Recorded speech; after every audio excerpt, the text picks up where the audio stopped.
They were jobs you took because they paid, or because they looked good on a resume, until one day, someone at your desk stopped being a coworker and started being something else entirely. These are 3 true stories from ordinary workplaces: a summer internship, a small grocery store, an insurance office. Each one begins at a place that felt safe, then moves through little odd things, awkward smiles, private messages, misplaced items, into full-on violation. These are real people telling what they remember. Listen to the details. The little things are the ones that stay with you. I was 20 when it happened. It was a summer internship in a bright, boxy office full of low cubicle walls and the constant hum of fluorescent lights. 7 interns, plus the usual mix of older employees who helped us when they had time. My days were coffee, spreadsheets, and memorizing where everyone kept the printer toner. I liked being competent at something for once. It felt like a step forward. Alex was another intern. He was about my age, too tall for the chairs, a mop of hair that fell into his eyes. He smiled a lot, and the smile never quite reached his eyes. At first it was small things. He'd lean over the cubicle wall while I was typing, stayed too long as if listening to the keys, tilt his head and say something in a voice that didn't fit his face. It was a stretched, careful voice, like someone practicing a line. When he did that voice, the air changed. People who passed by would give him a curious look and move on. I felt the smallest prickle at the base of my neck. He started showing up at my desk more, not because he had work questions. He had a way of inching closer, hands on the top of the cubicle, pretending to point at my screen. He laughed at things that weren't jokes, and when he left, he'd give me the same smile. He called me by a nickname I hadn't told anyone, the sort of nickname you only hear from people who see you outside of work. My friends told me to ignore it. He's awkward, they said. Interns are weird. I wanted to believe them. I wanted to keep working and not make a thing of it. Then there were the small private invasions. He would walk past my station and drop notes in the recycling bin, or stand too close in the break room until I moved. Once he found out what shows I watched and started making references that made my stomach twist. He was always a step more personal than seemed right. The first real escalation came over the phone one night. I had never given Alex my number. I had my own phone, my own circle. But sometime after dinner, a call came from an unknown number. The voice on the other end was Alex's voice, deliberately measured, and he said a line that has stuck in my head like a stone in the throat. "The tide's coming in. Pull your boat out of the water." He said it like it was a piece of folklore, like a riddle. He laughed, thin, high, and hung up. I called the number back. My texts failed. The caller ID was a landline, not a cell. The next morning, I told my supervisor. People there looked uncomfortable. They moved me to a different desk. Alex stopped coming by as much.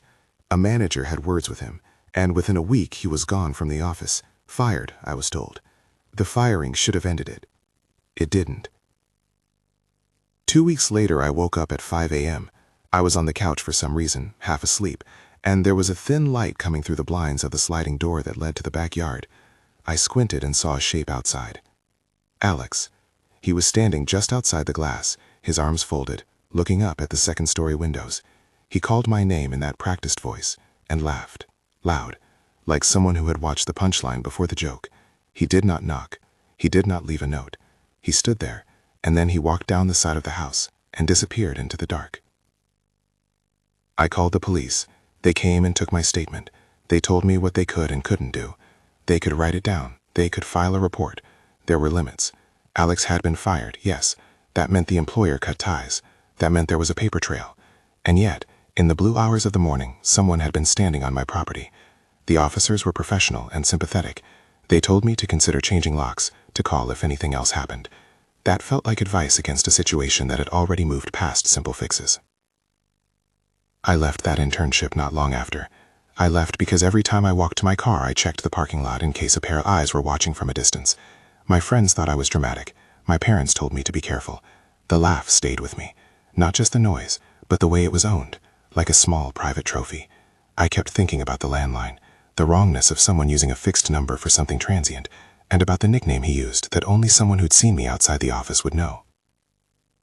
Afterwards, I caught myself doing tiny, stupid things, checking the porch light at night, leaving the radio on while I slept, sometimes even slipping out of the house through the back door and circling the block before going inside. It wasn't rational. It was a nervous mapping of possibilities. How did he find me?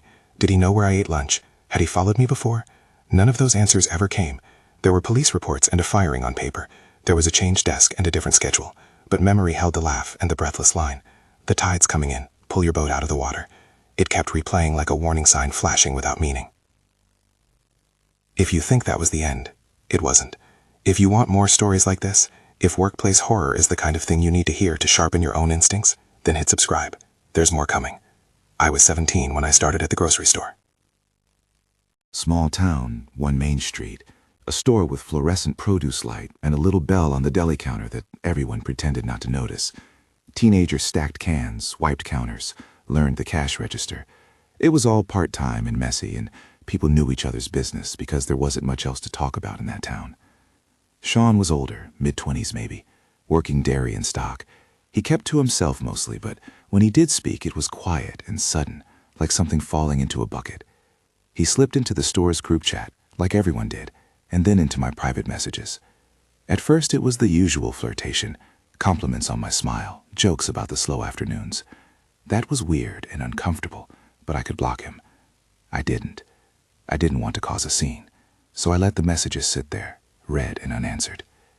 One message stood out.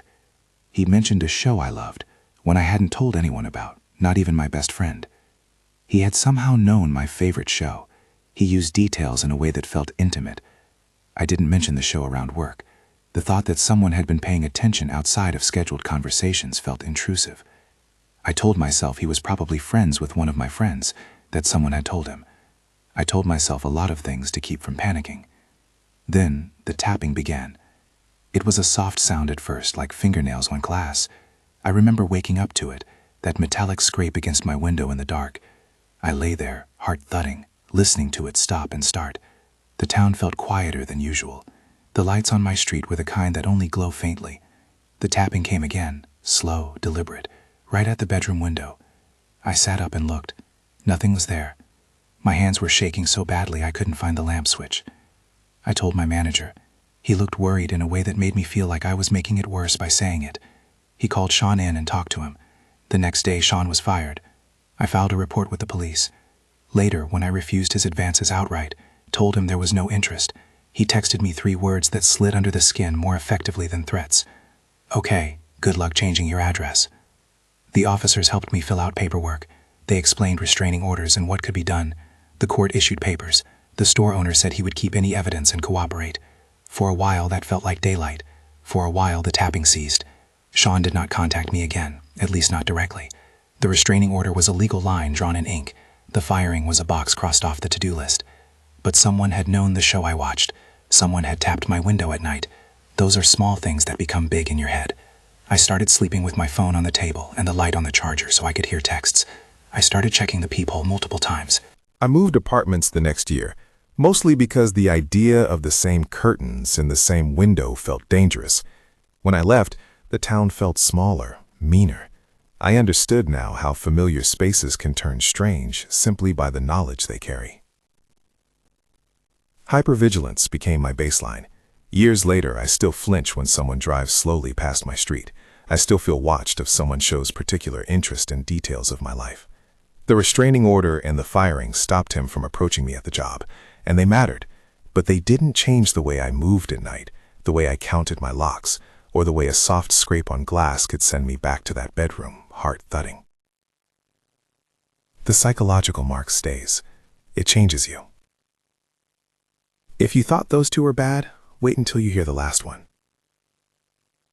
I was 26, working at an insurance office on the edge of town. The office was tidy. Big leather chairs in the reception area, framed certificates on the wall, a rain-splattered parking lot out front. We closed late some nights when claims or deadlines piled up. On one of those nights, a storm rolled in, black sky and wind that made the trees bow like supplicants. Tom was new, quiet, older than me by a few years, and he had a way of staying in the background until he wasn't.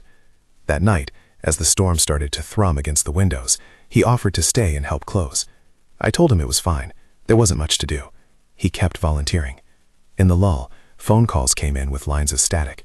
The lights flickered, the kind of rain that makes the glass hum pressed against the building. At first, the stuff was normal, stacking files, turning monitors off, counting cash. Then the power flickered completely and the phones went dead. We lost the signal. The office went quiet in a way that felt heavy, as if the room itself was listening. Tom was near me, too near, and he didn't move. He had a way of occupying the space directly behind you, and I noticed it because the hair on my arm stood up. When we should have locked up and gone, I realized the back door was chained from the inside. The chain hook that should have been fastened to let us leave was latched. I couldn't see why.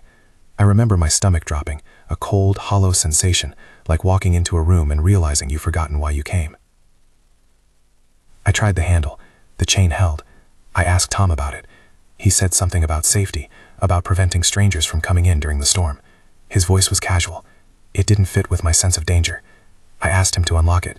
He shrugged and said they'd rather be safe staying put. I said okay because saying no felt somehow dangerous in a room where the lights had gone out. Then he started searching. Not in a loud way. He moved through the office with a flashlight, the beam cutting across rows of empty chairs like a tongue. I ducked into a supply closet and closed the door softly behind me. My breath hitched. The closet was small, full of paper and envelopes and the smell of toner. My phone had little battery and no signal. I pressed myself against the cardboard boxes and listened. The footsteps came closer. The flashlight's beam passed under the crack of the door. I could see the circle of light sweep across the linoleum. Then the beam turned up and hit the inside of the door, throwing a pale oval onto the ceiling.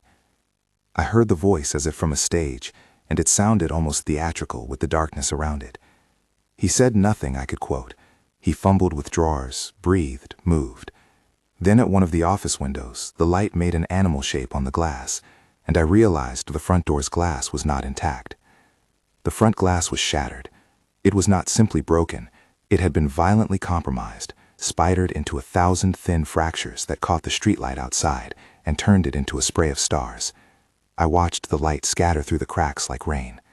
Panic sharpened into a small, fierce animal in my chest. I pushed at the closet door, and it stuck against my shoulder for a second. My hands were slick. I waited for a long moment, and then ran. I slid past desks, out into the lobby, and into the storm. Rain hit me, hard and cold and immediate. The glass cut the light into nothing. I didn't stop to grab my bag. I fumbled with my keys, got into my car, and drove away. The windshield wipers chopped the rain into halves. My hand shook on the wheel. I didn't look in the rear view more than once. I kept my foot on the gas. Later, the police came. They dusted for prints and took my statement. They found Tom's personal items in a locker and discovered that several cameras had been manually turned off. They said he was missing.